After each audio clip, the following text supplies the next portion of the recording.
Урматтуу замандаштар, Жусуп Миңбашы Кокон мамлекетинде кыргыздар бийлигин чыңдады. Кийинки бөлүгүнө өтө берели.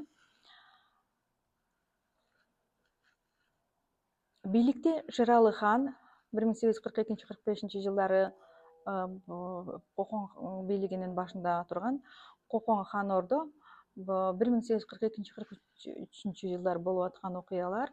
Жусуп Миңбашы 45 жашта. İçinde Ордо чакырып кыргыз балдарын, жолунда бийлик бөлдүрүп кызмат бармагын, чыгарба эстен балдарын кыргыз кийирип күчтөнтүп жатты Ордодо кыргыз салмагын.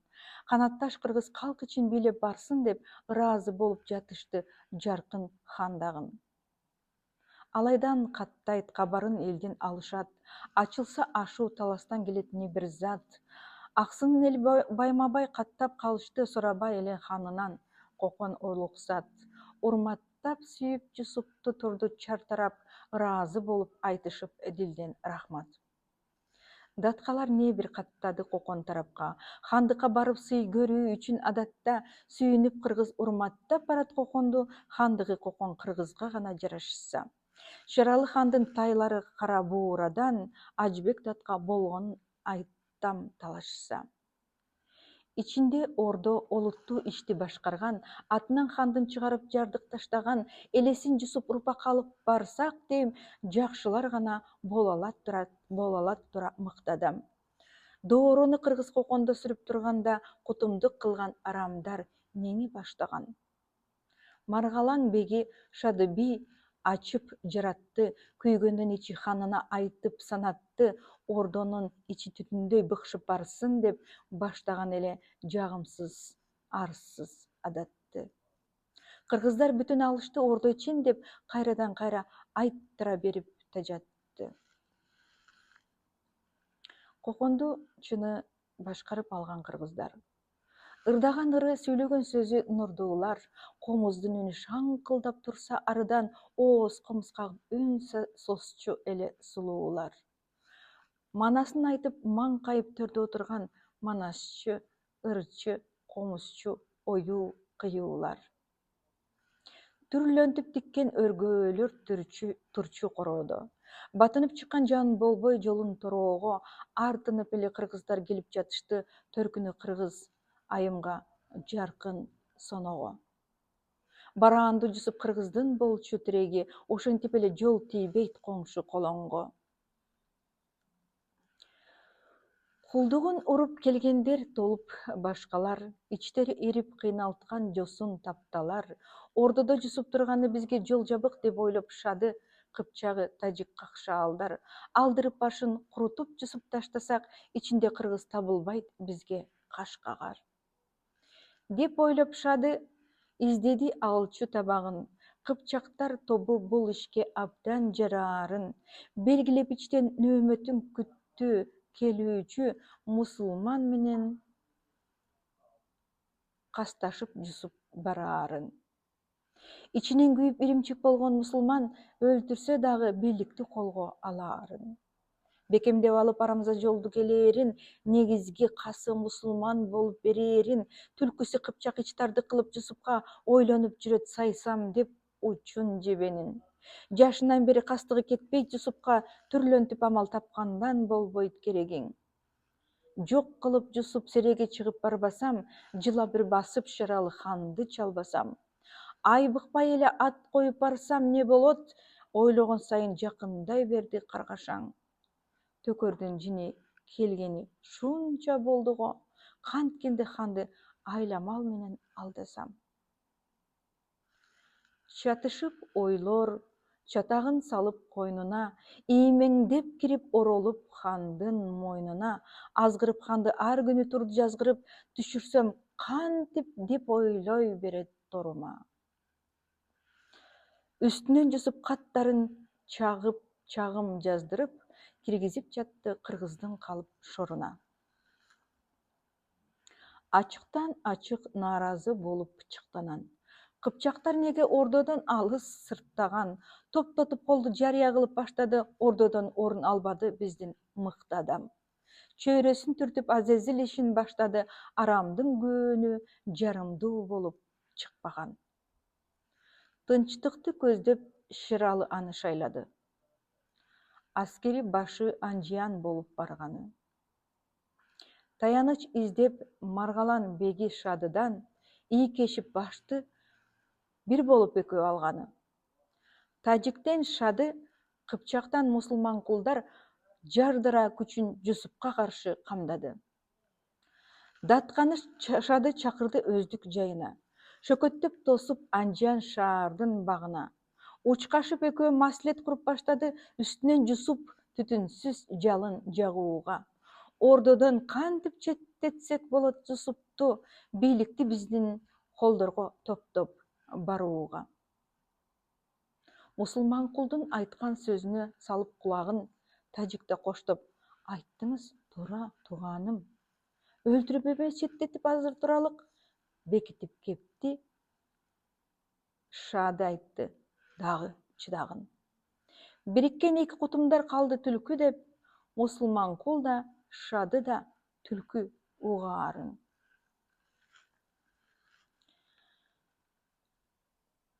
Ошентип кутумдардын Шералы ханга маслихат куруп,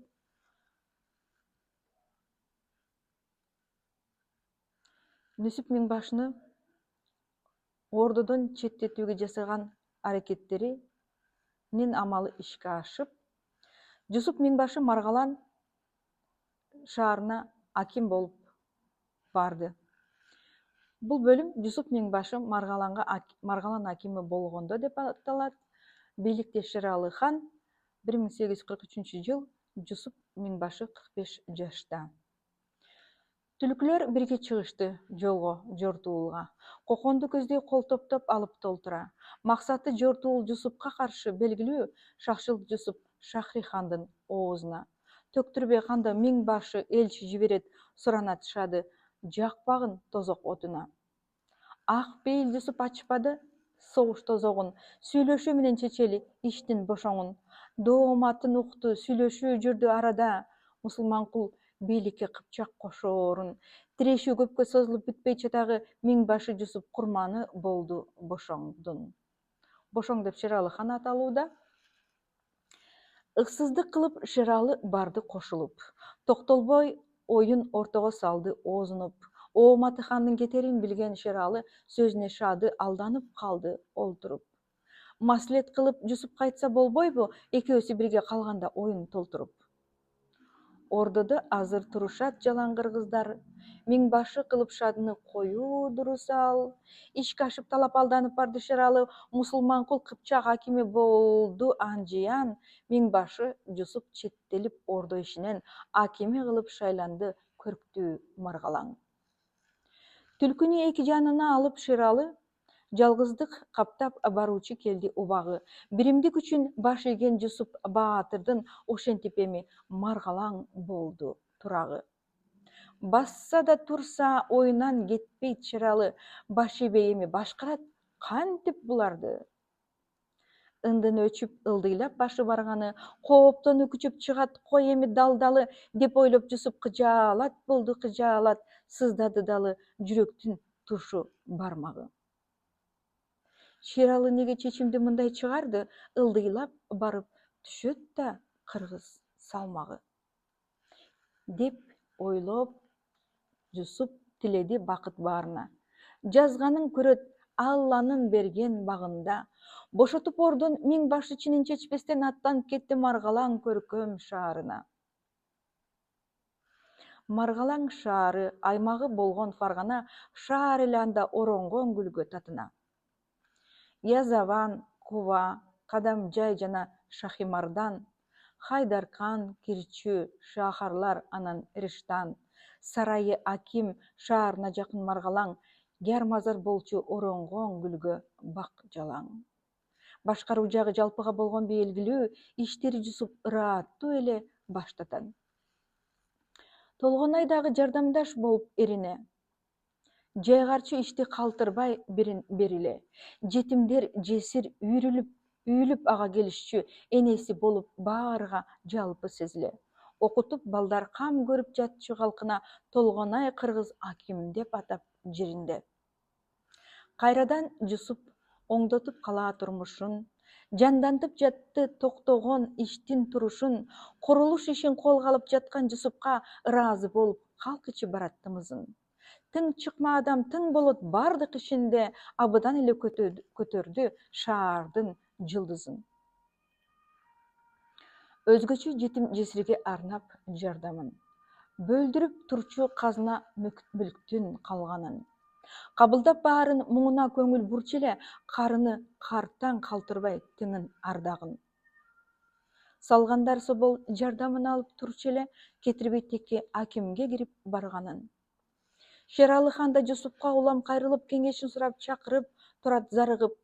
Мамиле таттуу шадыга такыр жакпады, өзүнөн өзү ичинен күйөт тарыгып.